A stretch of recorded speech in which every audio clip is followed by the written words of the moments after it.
Sebastián, a person with an intellectual disability, recounts experiences from his life's journey, which these stories are largely inspired on. Author, Jorge Bonilla.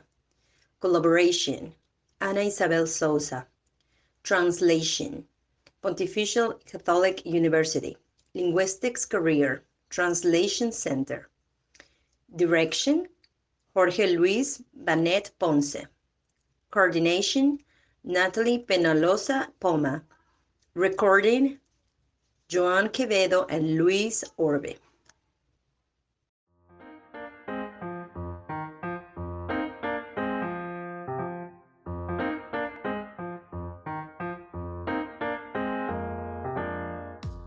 How nice, how great it is to listen to this music, this soft rhythm. My father loved listening to this kind of music, especially at lunchtime.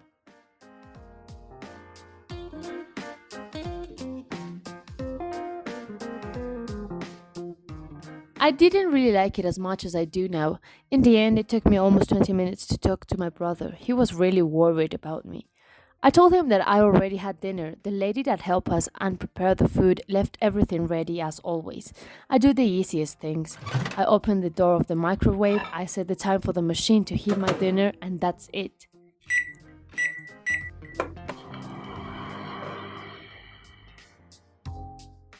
The coffee maker is also easy to use. Fortunately, it works at a slow but steady pace.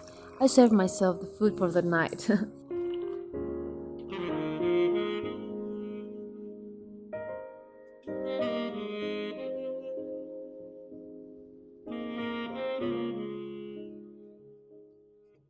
I'm glad and it makes me feel good because the last time my niece Sophia took me to visit Charles at his house, I left his house quite worried about him. He could barely hold the glass of juice that his niece Angela was pouring for him. It is such a shame to see my friend getting worse. He now walks very slowly with the help of the walker machine.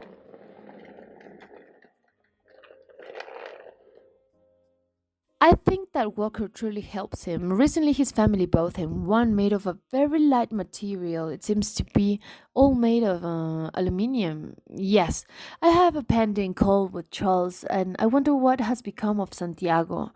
Our colleague in the occupational center kept us informed about everything related to sports, especially soccer.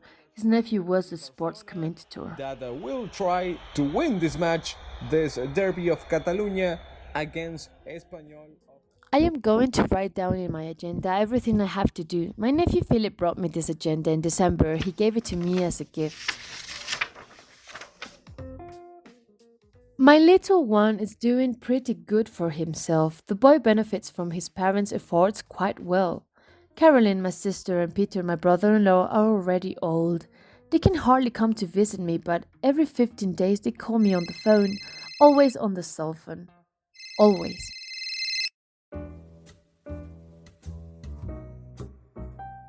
The telephone line is no longer used. My brother had it disconnected because it was rarely used. That technology was left for the museum. This phone helps me with everything. It is a good gift. I always say it is a very useful device.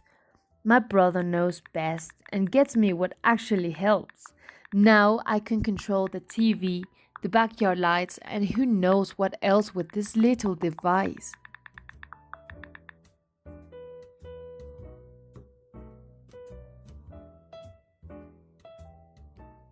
I remember my first cell phone. I went with my parents to Mrs. Patricia's store. She said it was the latest technology she had for sale and that it would take a long time or maybe there would never be a phone with that technology.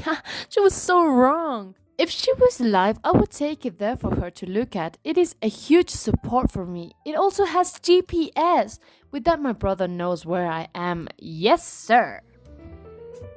About my brother, he told me not to worry about him. He was fine and he will arrive later.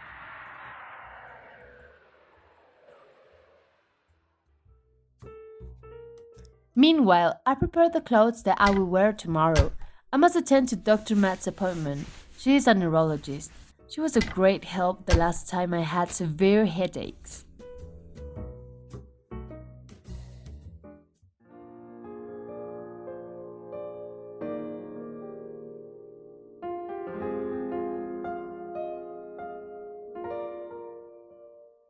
This doctor is the niece of my previous one. That's how Mrs. Linda from the statistics window of the hospital used to express herself. I remember my old doctor with affection, Dr. Beatrice. She became very fond of me. She treated me since I was 22 years old and she died in a traffic accident.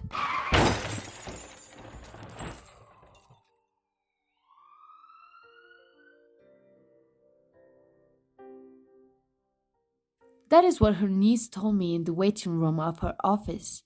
I heard that Dr. Beatrice had left to help her son who was arrested for drug possession, the kind of person who could never be reformed. Dr. Beatrice once commented that she had many problems with her son because of his addiction, and sadly, she died just 2 years after she retired. So sad.